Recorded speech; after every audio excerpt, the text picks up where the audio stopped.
time, 4A, I would like to call for nominations for president. I would like to personally nominate Mr. Matt Bratton as president.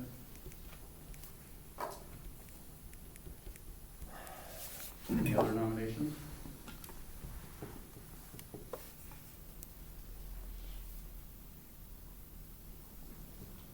All right. Hearing none, I will go ahead and make a motion for Mr. Matt Bratton. I'll second that. Motion made by Mr. Rod Johnson, second by Mr. Joe Abbott. Mr. Begum? Mr. Rod Johnson, Yes. Mr. Abbott, Yes. Mr. Bratton, Abstain. Mr. Jimmy Johnson, Yes. Mrs. Sherman. Yes. All right. 4B, this time we will do roll call for a vote for vice president. Is there any nominations that will be open right now? This is just a, Or, yeah, I'm sorry. yeah, the I'm sorry. motion was Yeah, to I'm sorry, close the my apologies. nominations. I skipped one. Yeah. Yeah, for B, it'll be roll call for president. As I call your name, please cast your vote for president. Mr. Abbott?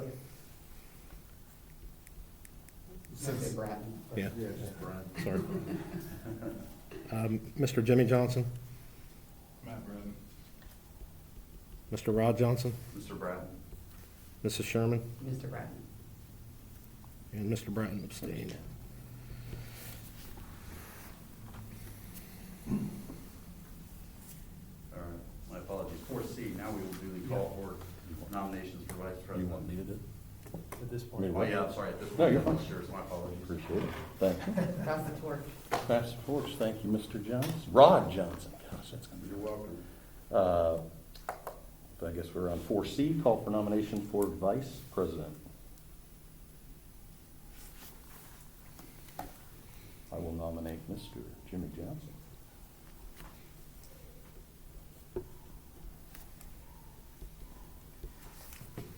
Any other nominations?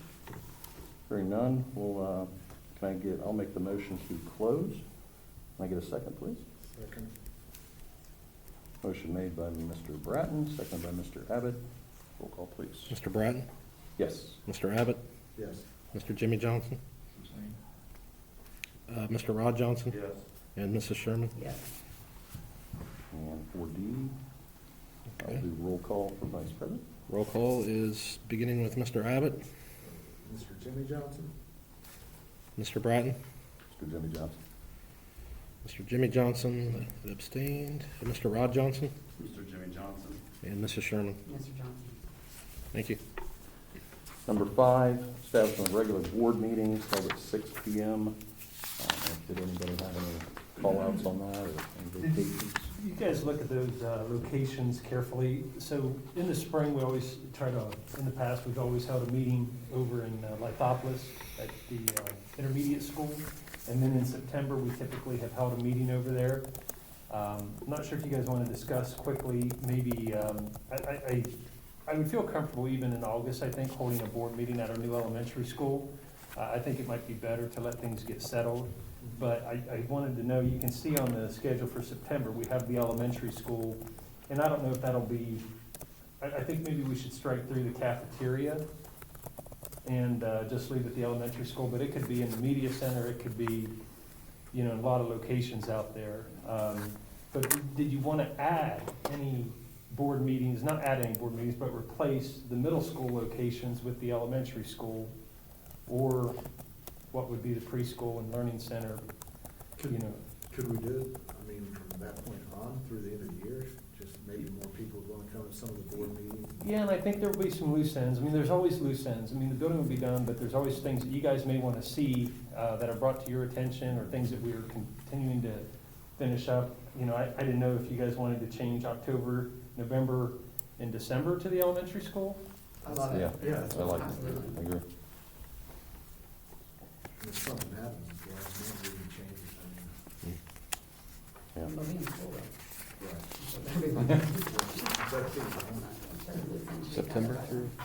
So we'll go September through December at the elementary school. Sounds good. Is that okay? Yeah, no, perfect. I looked at dates are fine. Okay, so Yeah, I'm fine with so all you these guys all things. good with the dates? Can I get a motion, please? So moved. Second. Motion made by Mrs. Sherman, seconded by Mr. Abbott. Mr. Biggett. Mrs. Sherman? Yes. Mr. Abbott? Yes. Mr. Jimmy Johnson? Yes. Mr. Rod Johnson? Yes. And Mr. Bratton? Yes. Number 6, establish planning sessions, official monthly Board of Education meetings. There's only one date here, the 28th. I will be on vacation, but everybody's here. The 28th. July, sorry, yeah, July 28th. And again, a couple of those, the ones that, right now with this building project finishing up, and, you know, I think that typically February and March, those are where we really get into some detail about planning for the next year, looking at staffing and the budget and, you know, what we're able to do, what resources we need, what curriculum we need to adopt, any permanent improvements to facilities and things like that. But sometimes that April one, it's a kind of a placeholder, and there's an opportunity there to possibly cancel that if, you know, the board feels they would want to do that. Sometimes in the summer, those June 30th and July 28th dates, those can kind of be placeholders where maybe we have some hiring to do and we need to throw in a special meeting there. We can certainly do that. If there's not anything that's pressing and things have settled, those could also be, you know, canceled. But really, the February, March, and October ones are pretty important, I think. To October, we kind of look at the start of the year and what things we're going to be working on during the year, so, I'll be out of town on February 24th. okay. We need to move it, or It's up to you guys. I think leave it like it is. As long as we have 4, you know, I'll keep you informed. Yeah, as long as we have one. fine with that. I just want to It's just good for a heads up. out there. So Matt's gone on the 28th of July, Jimmy's gone on the, But you're not, right, Jimmy? 4th. Mr. What's that? Jimmy Johnson, on the 28th of July, because you'll need to leave. No, we're good that day. Okay, good. And just the February 24th. Okay.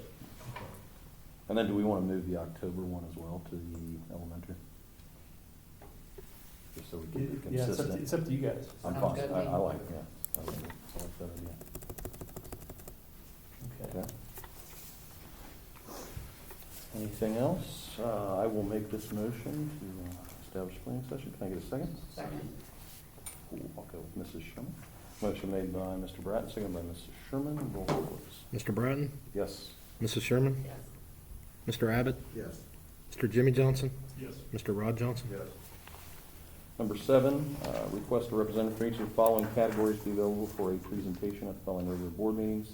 January 11th, student services. 8th, middle school update. March 8th, intermediate school. April 12th, high school. May 10th, food service. June 14th, technology. July 12th, athletic and athletic boosters. August 9th, curriculum. September 13th, transportation. October 11th, primary school. November 8th, school nurses. And December 13th, performing arts and music Yeah, I boosters. think we finally got these kind of where they make the most sense finally, so kind of struggled first couple of years trying to get it lined up, but I think we're okay. Yeah. Good. Can I get a motion? So moved. Motion made by Mr. Rod Johnson, second by Mr. Jimmy Johnson. Roll call, please. Mr. Rod Johnson? Yes. Mr. Jimmy Johnson? Yes. Mr. Abbott? Yes. Mrs. Sherman? Yes. And Mr. Bratton? Yes. Number 8, board member liaison appointments for 2021.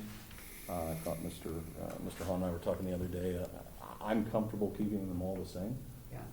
unless anybody, I'm good with that. Totally good with Yep. it. so I think that's, you have that, Roger? Mhm. It would be So Abbott, the- it would be Mr. Abbott and Mr. Rod Johnson on facility management, Yep. and then Mr. Bratton and Mr. Jimmy Johnson on personnel and labor management. OSBA rep would be Mr. Rod Johnson and Mrs. Sherman. Policy would be Mr. Abbott and Mrs. Sherman.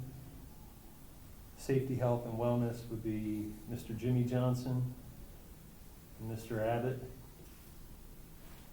And finance would be Mr. Bratton and Mr. Rod Johnson.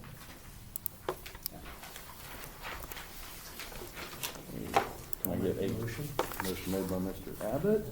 Can I get a second by Mr. Jimmy Johnson? Roll call, please. Mr. Abbott? Yes. Mr. Jimmy Johnson? Yes. Mr. Rod Johnson? Yes. Mrs. Sherman? Yes. And Mr. Bratton? Yes. Number 9, in order to promote the efficient operation of schools, consider approving following standing authorizations as presented A through A, and give the superintendent authorization to do the following in the best interest of our school district, with expenses reimbursed as provided by board policy during 2021. This authorization provide shall remain in effect until withdrawn by formal action of this board as presented A through E. Any questions? I think these are the standard ones that we. Revised code, yeah. I will make this motion.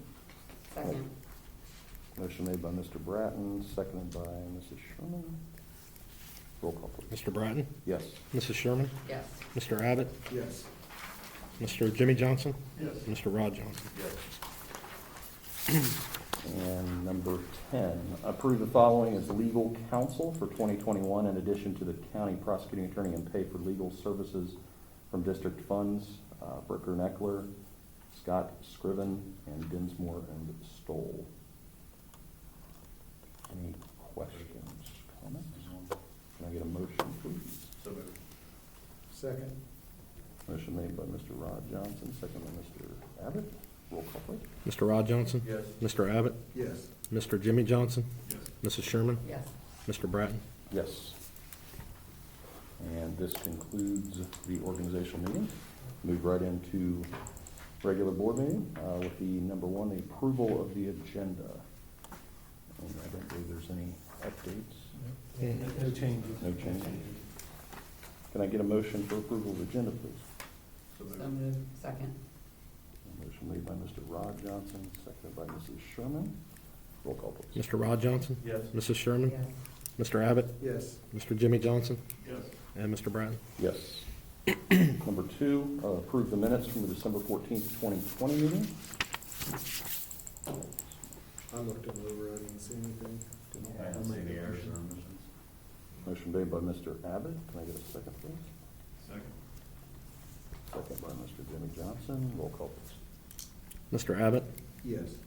Mr. Jimmy Johnson? Yes. Mr. Rod Johnson? Yes. Mrs. Sherman? Yes. Mr. Bratton? Abstain. Number 3, public participation. I think Mrs. Freeman is here for the testimony.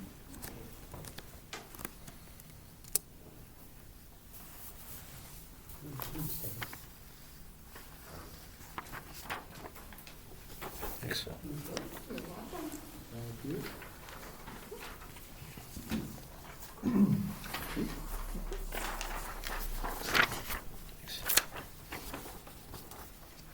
Thank you.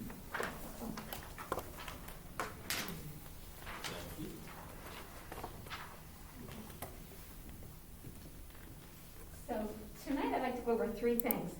I want to talk about the numbers of students receiving special education services, what those services mean, the distribution of disabilities, and how we've been handling special education through the COVID shutdown and everything that's required of us by the state.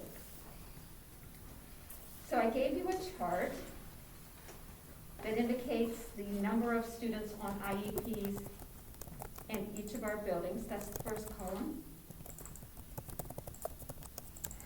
At this time of year, I really start looking at the caseloads of our intervention specialists. An intervention specialist can have up to, in kindergarten through 8th grade, can have 16 students on their caseload, and high school intervention specialists can have 24. At the primary, intermediate, and middle school, we are getting very close to those numbers. Our primary intervention specialists each have, one has 14, one has 16.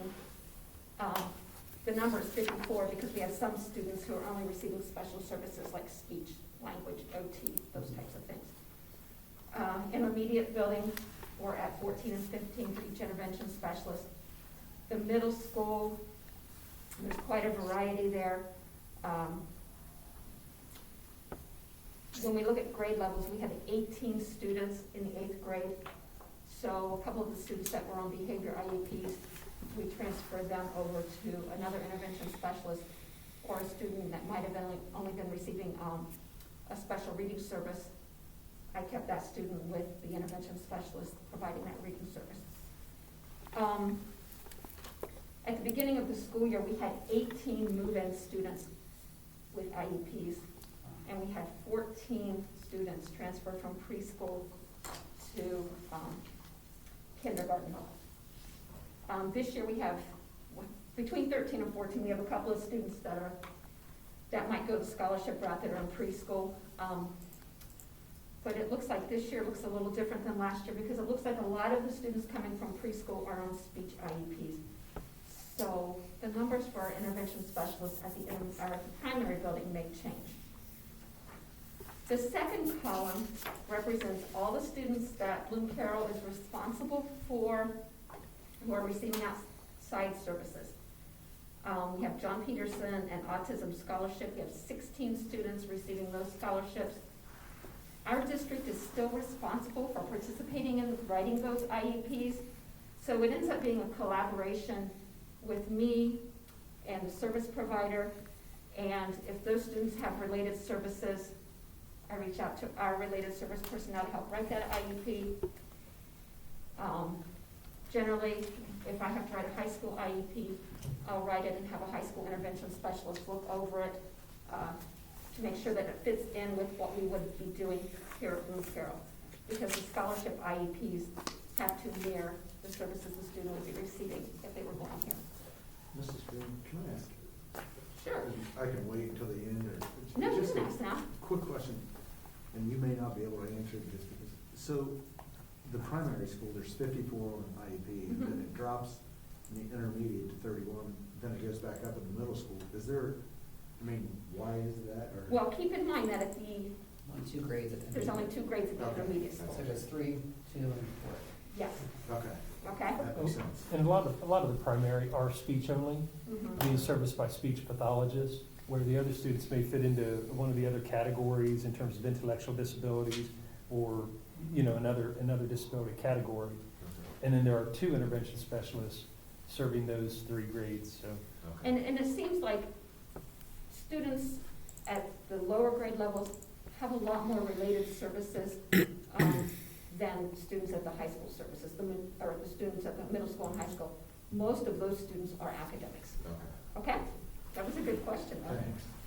Thanks. We have 11 students going to the Career Center.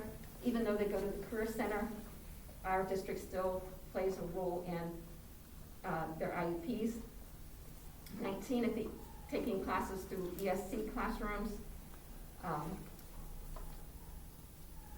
We have some students that are open enrolled to other districts. That could be because they're foster placed or because their parents teach in another district and they go with their parents. And then homebound and outside placements. Homebound are students that are medically fragile and do not come to Bloom Carroll for that reason.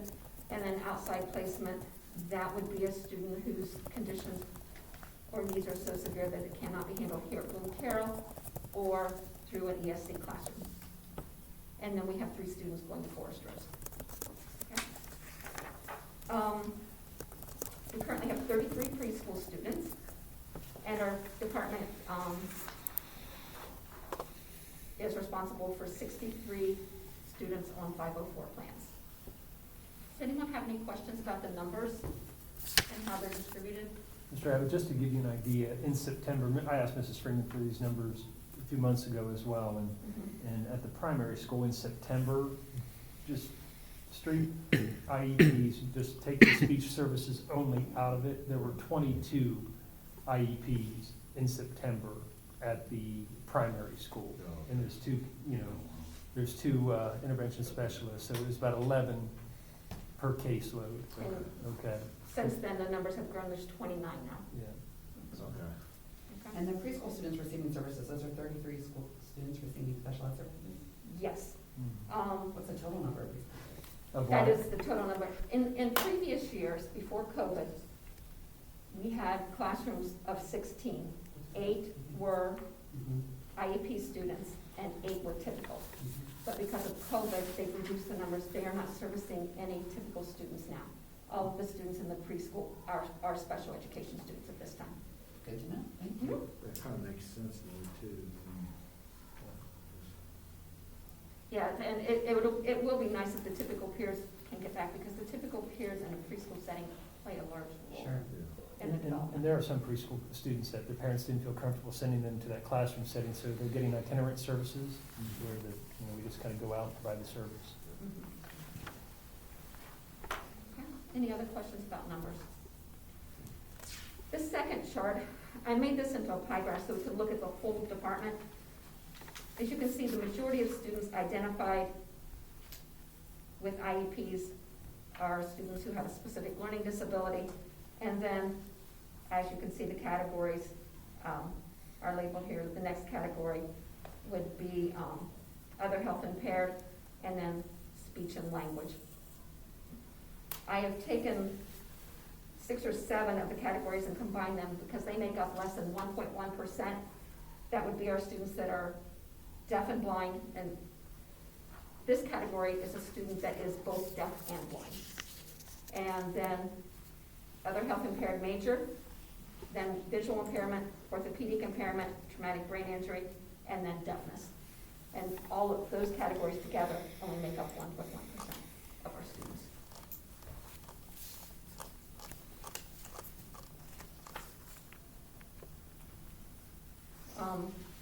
The overall percentage, Bloom Carroll, 9.1% of our students are identified with IEPs, compared to the state of Ohio, which is 15.4%. Okay. Any questions on how our students are categorized or dispersed? Okay, so COVID. With all of the educational changes that have happened, the state still mandated that students on IEP receive all of their minutes, all of their services, even when we have school shut down. So from March until now, the department has worked very, very hard to make sure the students are getting all of those services. We have 22 students who have opted to do the VLA program, which means that we have to provide teletherapy, or in some cases, some of the students receiving services come into the school just for the related services, speech and language and those types of services. Our intervention specialists are meeting with students online. Students that receive, we have a Wilson reading program, which is a very specialized reading program. Because of time restraints, what we do with that program, if we have a student who is receiving Wilson, while the teacher is instructing that, the teacher puts her camera right on her so that students can log in and watch that instruction and participate in that instruction live with the teacher.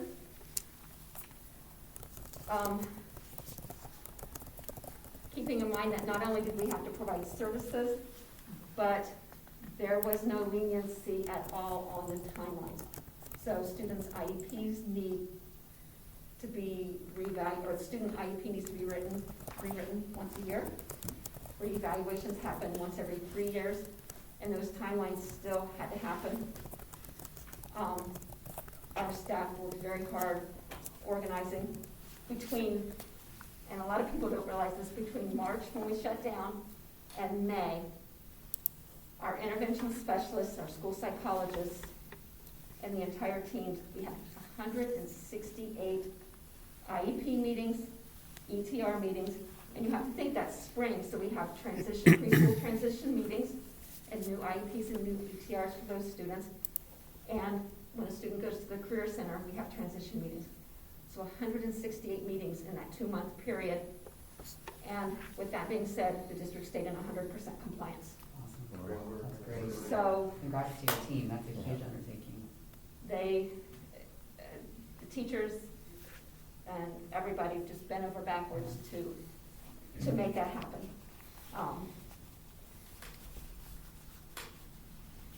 But seems like it's gotten easier now that we're back.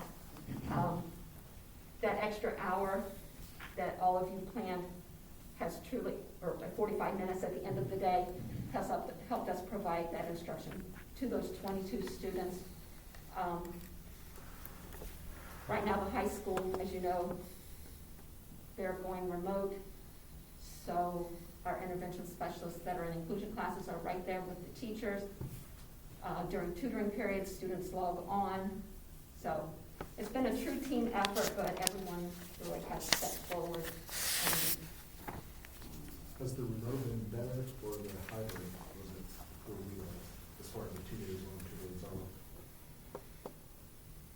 I'm going to be honest, for special education students, in-person learning is best. The best, yeah. Yeah, they need that hands-on. Hybrid, I'm going to say, I was thrilled that we were back doing the hybrid because at least we could touch base with our students. So as much hands-on, as much in-person learning as we can get is what works for us. It's really hard to keep any student motivated and tied into a lesson when, you know, when they're sitting in front of the computer. Right, absolutely. So hands-on is definitely best. Another obstacle that we've had to overcome is how to actually have our IEP meetings. Some parents really like that virtual mode, and so we've done a lot of them. But we still have parents that want to meet in person, which, you know, we maintain all the social distancing guidelines. And we've even done some, I'm going to call them hybrid IEP meetings for lack of better words, because we have the parents come in and the intervention specialist in the room, and then if the student has a lot of related services, we pull those related services up on the screen. Just because a lot of the rooms we meet in are small, and we can't maintain social distancing in that small room. So we do kind of a hybrid special education meeting.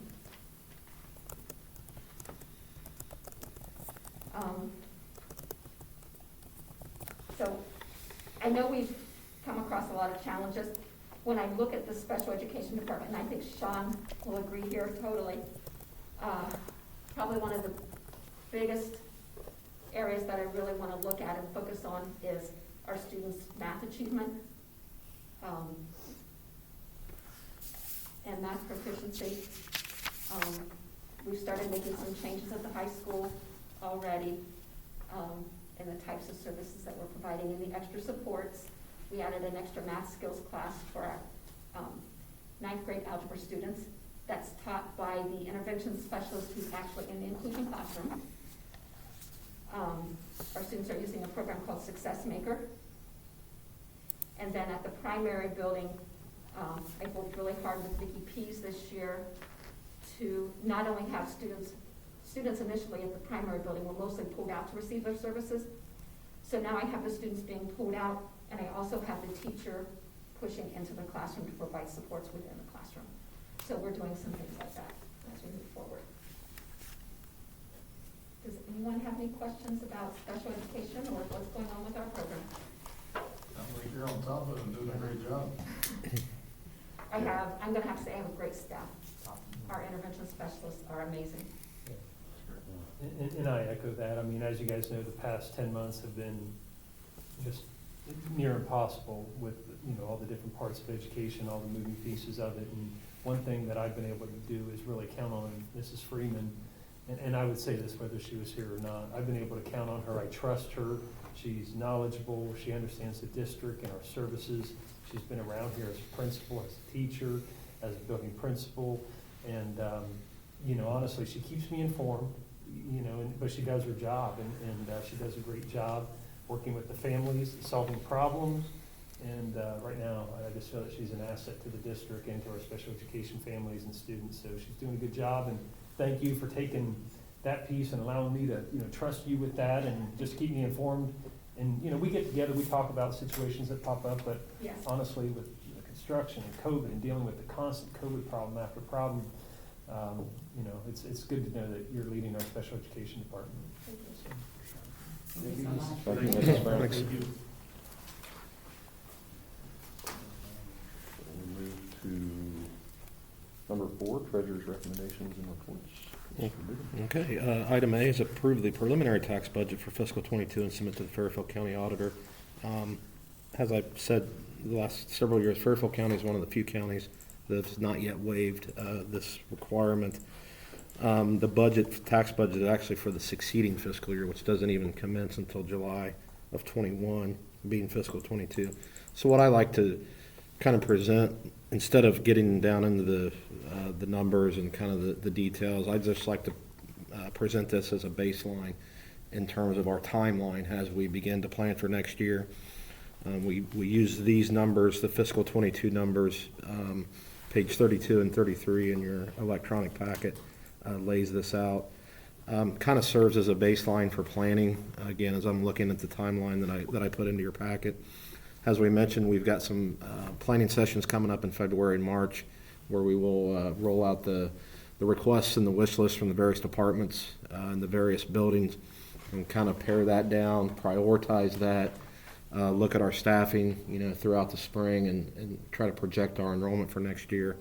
And then basically this all culminates this 9-month process in September when you officially approve the official budget or preparations, which are then locked in and cannot be changed unless the board makes subsequent action.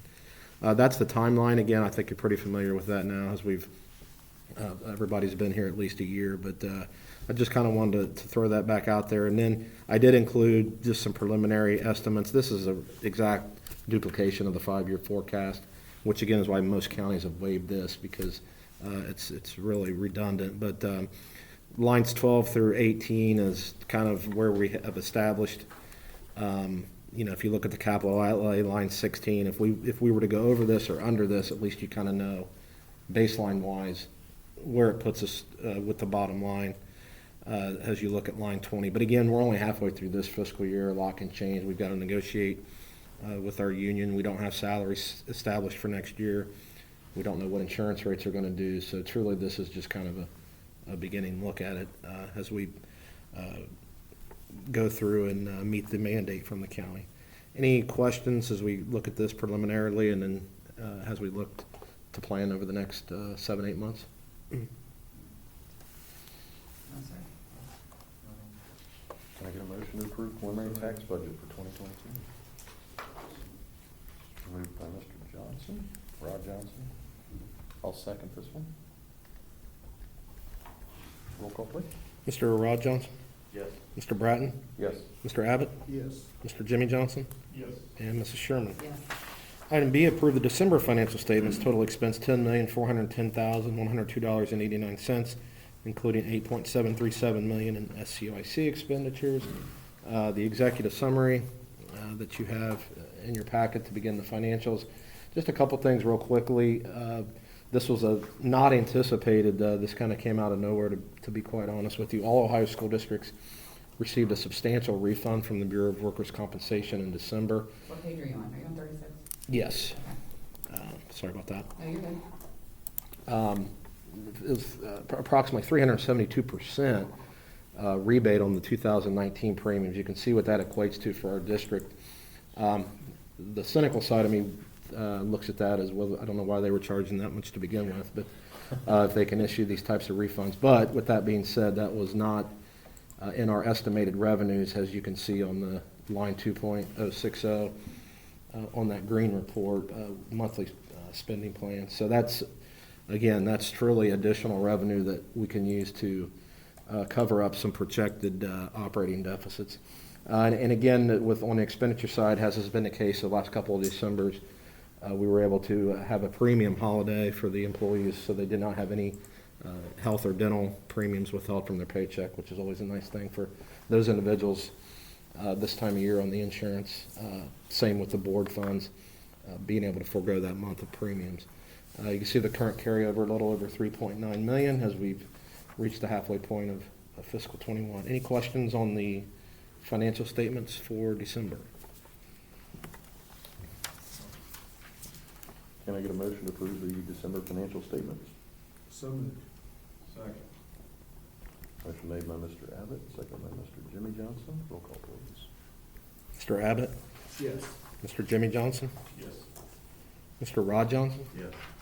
Mrs. Sherman? Yes. And Mr. Bratton? Yes. Item both C and D are, per policy, required to be approved in the January / organizational meeting. The first, in letter C, is to set the mileage reimbursement rate, 56 cents per mile, as mandated by the Internal Revenue Service guidelines. I'll make the motion for it. I'll second. Motion made by Mr. Abbott, seconded by Mr. Bratton. Roll call, please. Mr. Abbott? Yes. Mr. Bratton? Yes. Mr. Jimmy Johnson? Yes. Mr. Rod Johnson? Yes. And Mrs. Sherman? Yes. And D is approve establishing a board service fund within the general fund to be used for expenses incurred by the members of the Board of Education in performance of their official duties, and to appropriate $2,500 to this account. Again, this is an annual item on the agenda. This is the same amount that we've appropriated in the past, and it's has been a good amount to help us cover these types of expenses, whether you were to go to a training or Like OSBA conference or anything like that. Certainly it was a little different this past year, but again, Board Service Fund, item D. Questions? Can I get a motion, please? So moved. Second. Motion made by Mr. Rod Johnson, seconded by Mrs. Sherman. Roll call, please. Mr. Rod Johnson, Yes. Mrs. Sherman, Yes. Mr. Abbott, Yes. Mr. Jimmy Johnson, Yes. and Mr. Bratton. Yes. And finally, approve the allocation of the November 2020 interest rebates from the qualified school construction bonds as follows: into the bond retirement fund, $411,720.78. We talk about this semi-annually, but the bonds that were issued to build this building, they were interest-free. That comes back in the form of a rebate, and by putting it in the bond retirement fund, it enables us to roll back the millage quicker, easing the burden on the taxpayers for these bonds. Any questions on item E? I will make the motion. Can I get a second, please? Second. Motion made by Mr. Bratton, seconded by Mr. Abbott. Roll call, please. Mr. Bratton? Yes. Mr. Abbott? Yes. Mr. Jimmy Johnson? Yes. Mr. Rod Johnson? Yes. And Mrs. Sherman? Yes. Thank Number you. 5, old business. Thank you, Mr. Wiggin. A, approve the following policies for a second reading as presented on your agenda 1 through 10. Any questions? Comments? Can I get a motion, please? So moved. Second. Motion made by Mrs. Sherman, seconded by Mr. Abbott. Roll call, please. Mrs. Sherman? Yes. Mr. Abbott? Yes. Mr. Jimmy Johnson? Yes. Mr. Rod Johnson? Yes. Mr. Bratton? Yes. Number 6, superintendent recommendations and reports. Mr. Hall. Okay. First of all, January is always OSBA School Board Recognition Month, so just wanted to take a minute to recognize all of you. I got you a nice little certificate there that Thank you. couldn't swing the frames, but I was able to get a certificate for you. And just thank you for what you guys do. You know, time like tonight, away from your family, you know, kids have activities and things, but, you know, the big picture, the purpose of, you know, what your role may be, what motivates you is that, you know, you want this community to be the best it can be. You want the kids in this community to have the best opportunities they can, and you want to be responsible to our community and to our taxpayers. And you guys have had this has been the most difficult time that you could ever imagine, to be on a school board and to volunteer your time and service. And I know you hear a lot in the community, you get a lot of questions, people, you know, have different opinions right now about everything going on in society. And, you know, it'd be easier to go stay at home on your couch, hide under a rock, but leadership's important, and I'm just thankful that all of you have stepped up, and past board members too, you know, that aren't with us anymore. But thank you for all that you guys do, and you are important, and you play a huge role in setting, you know, the direction for the school district. So just thank you for what you do. Okay, that's the first thing. COVID update. Right now, we have 4 active staff cases, 4 active student cases. I gave you guys a little handout. Active cases means they're still in their infectious period, okay? And so 4 active staff cases, 4 student cases, and 29 quarantines. You know, right now at the high school, we have 2 staff cases, at the middle school, 1 staff case, and at the primary school, 1 staff case. Student cases, at the primary school, we have 3, and then at the intermediate school, we have 1. A lot of that was coming back from the holidays. Young students were exposed to family members, and they haven't come back to school, but we still have to report and report that to the health department and send our notices out to parents, send it to the staff. So just kind of wanted to update you with that in terms of the cases. There have been some changes. The Ohio Department of Health had the Ohio State University conduct a study this past fall about the effectiveness of quarantining students who are wearing masks in schools. And the American Academy of Pediatrics, as you know, took a stance on this early in the summer and said that, obviously they felt that students should be in school and the risk of being out of school was far greater, especially if students were masked during the school day, and if staff was wearing a mask as well. And the study in Ohio was released just a couple days after Christmas, I believe, and as a result, the Ohio Department of Health has changed their quarantine guidance in the educational classroom setting and on the school buses. If children are wearing masks, distance is irrelevant, as long as the mask is covering the nose and mouth. If it's not covering the nose and mouth, and the teacher sees that and it's communicated with the nurse, the student is still quarantined. So it will not eliminate quarantines completely. And I think it'll help at the middle school and high school level more, where students can control and keep that mask up. At the primary school, talking 5 and 6 to 7-year-old students, and those masks, they start to drip down a little bit or droop down a little bit, and we still have had some quarantines there. But with 3 cases, primarily where you see the quarantines are happening at lunchtime, because you have to take the mask off. It takes little kids longer than 15 minutes to eat. We're limited on space. We can only space so much. But those numbers are way down. This is a lot better than where we were before the holidays. So there are 23 quarantines at the primary school. There was 1 case over at the intermediate school, and we are at the intermediate school, the Lithopolis building. We use the cafeteria, and you guys know how small that is down in the basement. It's the size of a classroom. We have multiple lunch periods, but when you have 170 kids and you got to run them through a classroom for lunch, we also use the media center upstairs, the library upstairs, for lunch. And we try to spread kids out, and when it's nice, we were taking kids outside for lunch and things, but right now, we had 6 students quarantined because they were sitting within 6 feet for more than 15 minutes, and they were eating lunch and they didn't have a mask on. But the quarantine guidance certainly helps, and I think it'll really help again at the middle school and high school, where students can keep those masks up over their nose and mouth, and it should help keep kids in school where they need to be. So, the study did not really. The numbers were so similar. In fact, they were about exact in terms of the number of students that were close contacts to a COVID positive person. Those numbers were similar to children with no known contacts in the school setting and outside of the school setting. So, the masks do help in the school setting, and that's why the Ohio Department of Health changed their guidelines. So I want to make sure that when you get questions in the community, if kids are wearing a mask, on a bus or in the classroom. The other areas besides lunch might be phys ed, but we've talked about trying to keep 6 feet in activities, or do individual activities in phys ed class, or even do low intensity physical education or aerobic activity where they're not getting into an aerobic state, where they can keep a mask on and do some other stationary kinds of things, and that'll help to reduce quarantines as well. Okay. Instructional status, as you know, grades K to 8, we're in that modified green schedule. Students are attending 5 days a week. I hear from a lot of parents how much they appreciate, the board and our district trying to do everything we can to keep kids in school. Those that don't want to be here, they do have options. We continue to work with those. You can see the enrollment numbers in your packet. Again, we have right now about 167 kids as of today that are choosing our online, and we have 1,970 kids that are here in person. The high school will be returning to the modified green.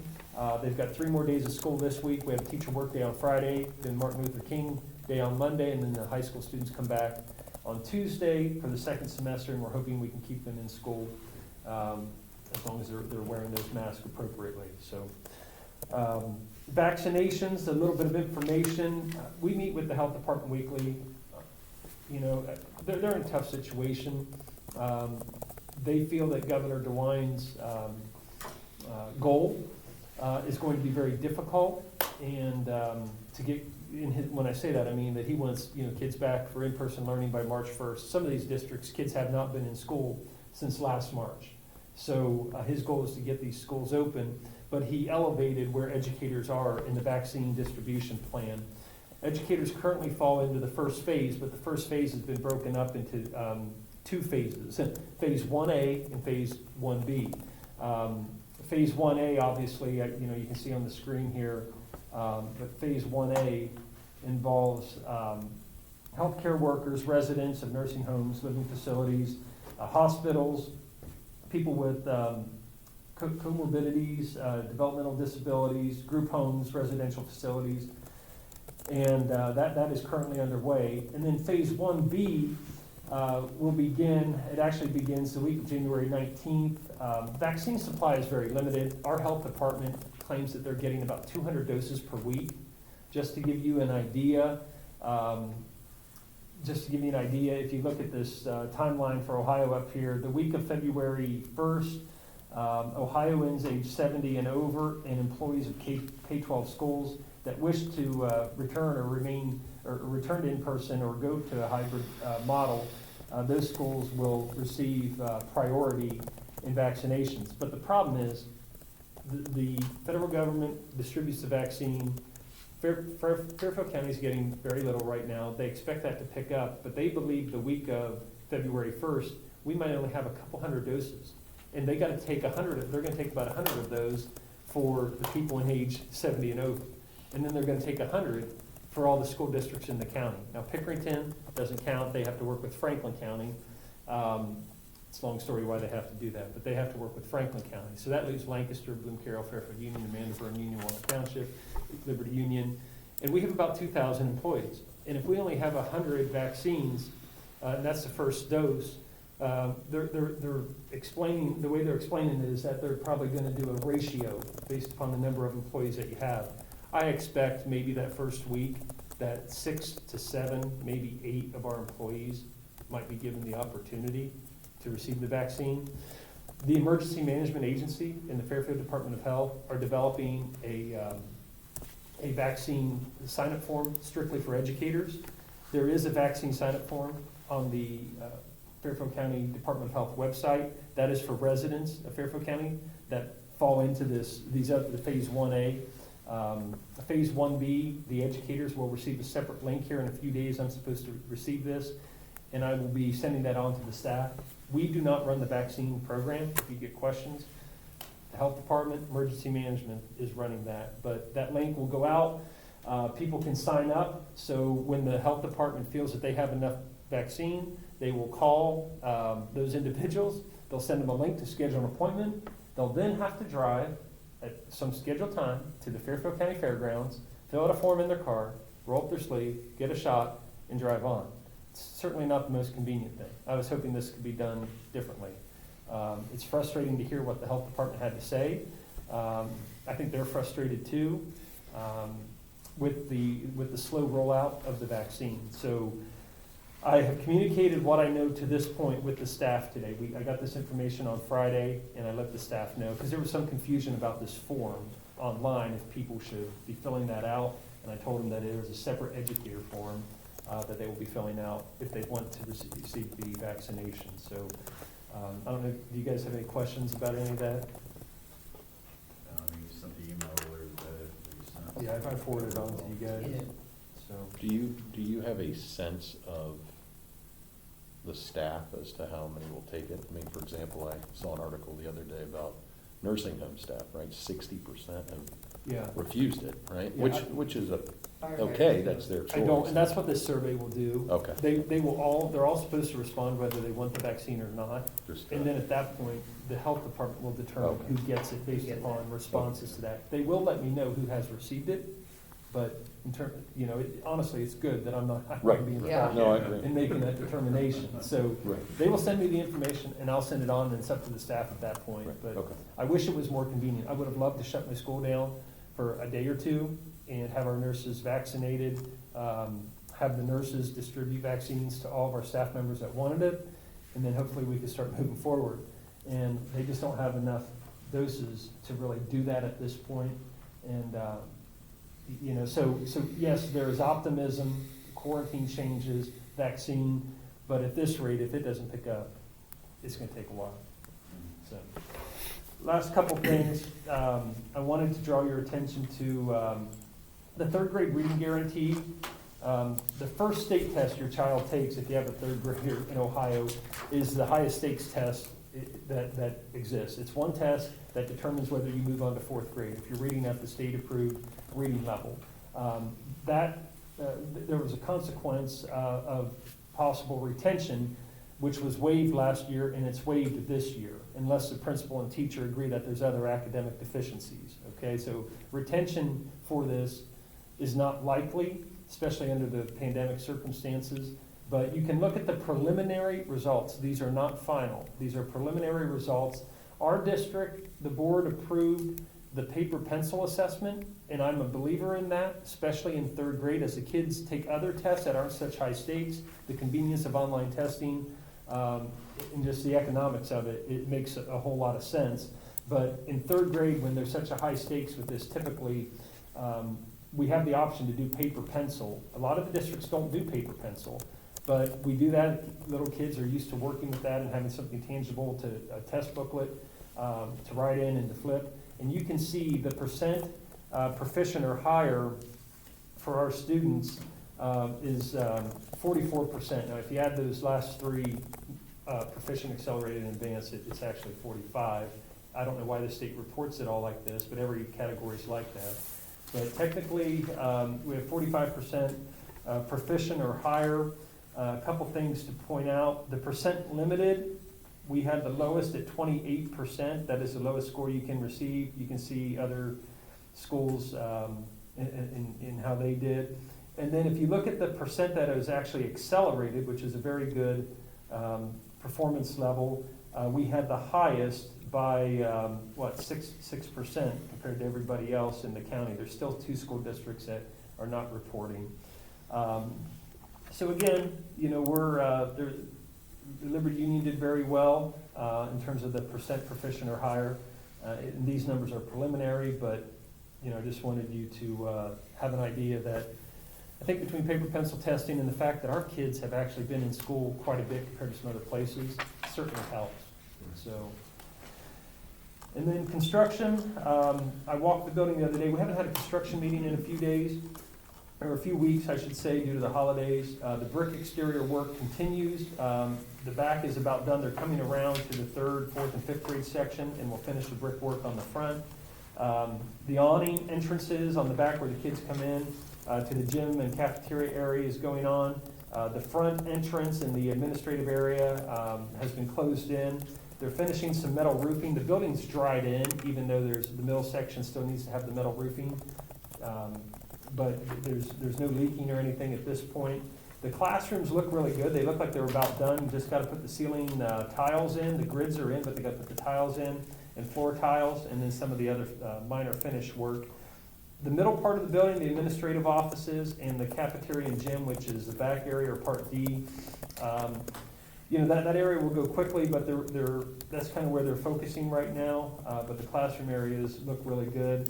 We'll get an update on Friday, but you know, I think you walk through it and it's really got a neat feel. It's really coming together, and it's neat to see it. So that's it there. Any questions?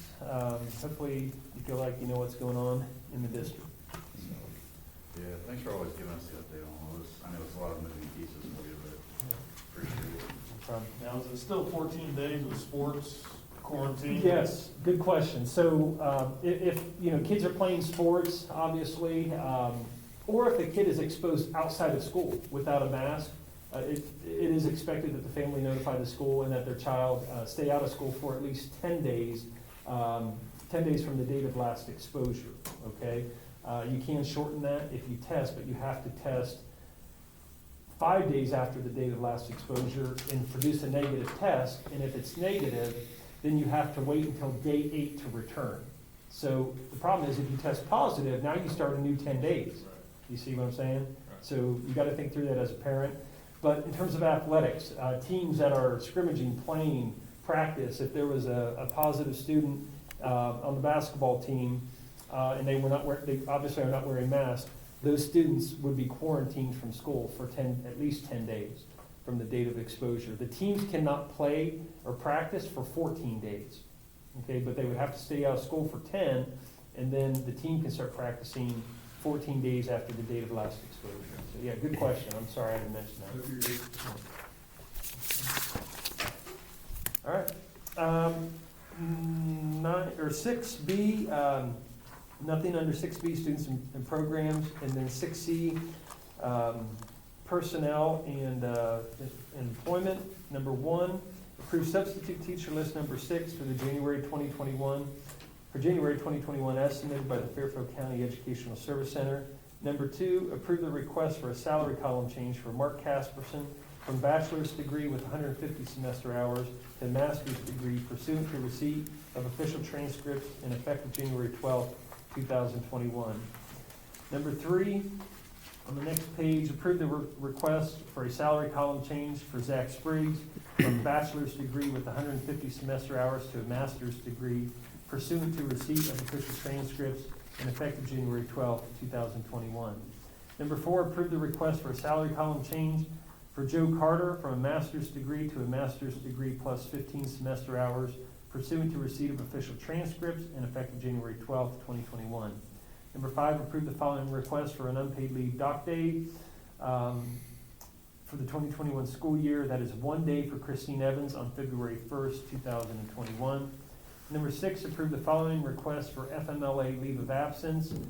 Nancy Borgen, beginning November 30th for up to 60 days. Carroll Black on an intermittent basis, beginning on or about January 4th for up to 60 days. Ken Kohlhofer, beginning January 4th for up to 60 days. And Stephanie Dinsmore, beginning on or about January 19th, 2021 for up to 60 days. Number 7, approve the creation of job description for the senior class advisor. We had a high school staff member that retired that was our senior class advisor, and we had to fill that position this year, and that job description was really out of date for the things that the senior class advisor did in 1975 compared to today. Terrible. So it's in your packet if you have any questions. But number 8, approve Tara Geik as a long-term substitute teacher for Aaron Zeiler at the primary school effective January 4th, 2021 through approximately January 29th, 2021. And approve the request for an unpaid leave of absence of Michelle O'Connor Howard, effective January 11th, 2021 through approximately February 19th, 2021. Any questions from Mr. Hill? Can I get a motion, please? So moved. Second. Motion made by Mr. Abbott, seconded by Mrs. Sherman. Roll call, please. Mr. Abbott? Yes. Mrs. Sherman? Yes. Mr. Jimmy Johnson? Yes. Mr. Rod Johnson? Yes. Mr. Bratton? Yes. All right, under 6D, contracts and agreements, approve entering in the following programs: the OSBA annual membership at a cost of $5,480, and the OSBA publication subscription at a cost of $150. Number 2, approve a resolution for the Bloom Carroll Board of Education to participate in the Ohio School Board Association's Legal Assistance Fund for the calendar year 2021 at a cost of $250. Number 3, approve a satellite program unit agreement with Eastland Fairfield Career and Technical Schools to operate a middle school career connections course for the 21-22 school year at the middle school. So I want to explain number 3 real quick about the Eastland Fairfield Career and Technical School Career Connections Program.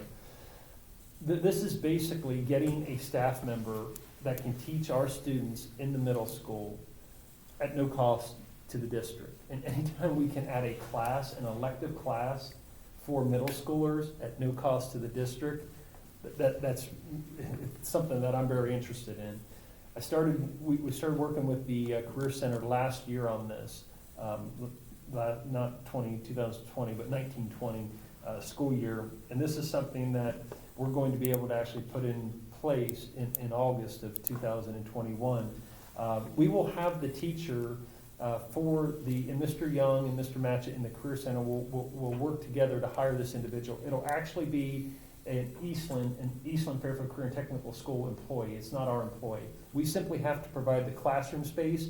With the fifth grade moving out of this building, we will have the classroom space, but with, grade levels that continue to grow, we need to offer more related arts. When we hire teachers, we also have to find places to put kids into elective classes as well.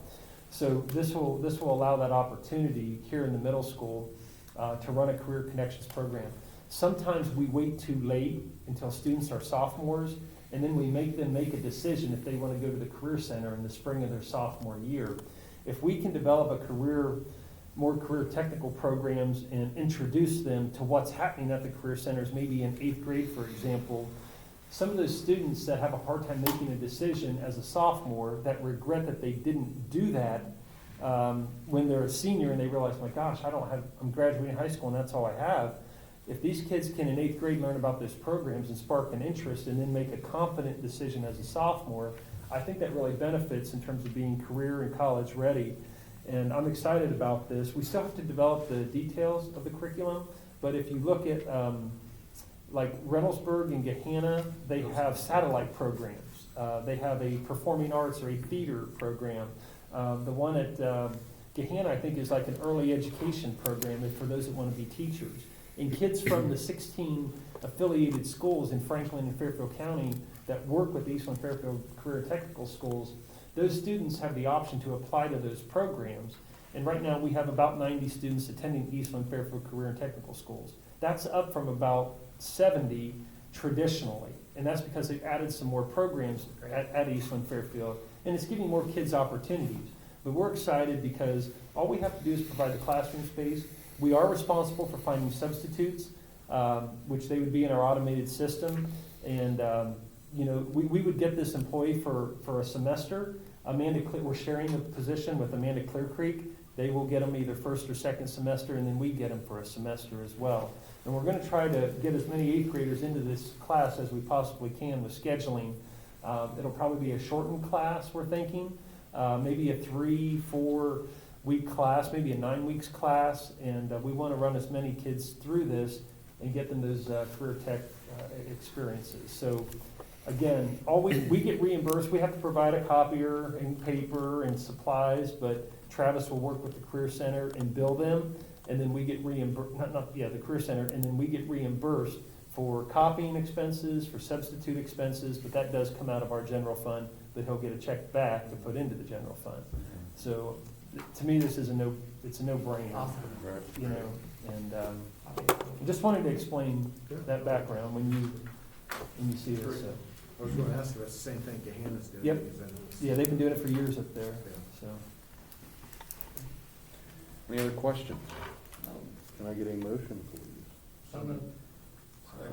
Motion made by Mrs. Sherman, seconded by Mr. Jimmy Johnson. Roll call, please. Mrs. Sherman? Yes. Mr. Jimmy Johnson? Yes. Mr. Abbott? Yes. Mr. Rod Johnson? Yes. And Mr. Bratton? Yes. Okay, nothing under 60 other, nothing under F, personnel we have one resignation on the next page, page 7, and that is to accept the resignation of Caprice Dickin, treasurer, assistant and payroll, effective March 19th, 2021. She's been here 4 years, and she's done an outstanding job. I really like Caprice, and I think Travis could say more about her, but I know that it's hard when you lose your payroll person. That's School payroll is not like private sector payroll, so her expertise has been Yeah. very valuable. I've got a transition plan in my mind, so it'll be you'll see it on the February and March agenda. So, but no, I echo what Mr. Hahn said. She wrote a great letter. Yeah, Yeah. Nice. She's just frustrated with all the dynamics. it's been a of lot. COVID It's management. with all it's very departments, messy. all departments, but Yeah. we've dealt with it too. So, That's it. And I will make this motion. Can I get a second, please? Second. Motion made by Mr. Bratton, seconded by Mr. Rod Johnson. Roll call, please. Mr. Bratton, Yes. Mr. Rod Johnson, Yes. Mr. Abbott, Yes. Mr. Jimmy Johnson, Yes. and Mrs. Sherman. Yes. Thank you, Mr. Hahn. Number 7, new business, board reports and information, facility management, Mr. Abbott, Mr. Rod. Nothing further to report. Just got a meeting Friday. Excellent. Personnel labor management, Mr. Jimmy Johnson. Nothing more at this time. OSBA representation, Mr. Johnson, Mrs. Sherman. Nothing. Policy, It was already in there. We talked about it. safety, health, and wellness. Yep. We're flying through these. Finance, I have no updates, Mr. Johnson. Item B, upcoming PTO Booster and Board of Education meetings. 112 middle school PTO at 2:30 in the media center at middle school. 112 elementary PTO at 6:30 intermediate school library. 112 music booster meeting at 6:30 p.m. high school media center. 115 is a teacher workday, so no school. 118 Martin Luther King Jr. Day, no school. 120 high school PTO at 7 p.m. in the high school cafeteria. 2/8 Board of Education meeting here in the middle school library. And 2/8 athletic booster meeting at 7 p.m. in the middle school cafeteria. Number 9, adjourn. Can I get a motion? So moved. Second. Motion made by Mr. Abbott, seconded by Mr. Rod Johnson. Roll call, please. Mr. Abbott, Yes. Mr. Rod Johnson, Yes. Mr. Jimmy Johnson, Yes. Mrs. Sherman, Yes. Mr. Bratton. Yes, time 7:07. Go Bucks, right? Yeah. Good work, team. Yeah. Brownies got a big win last night. Travis was floating. I'm dragging it a little bit right now.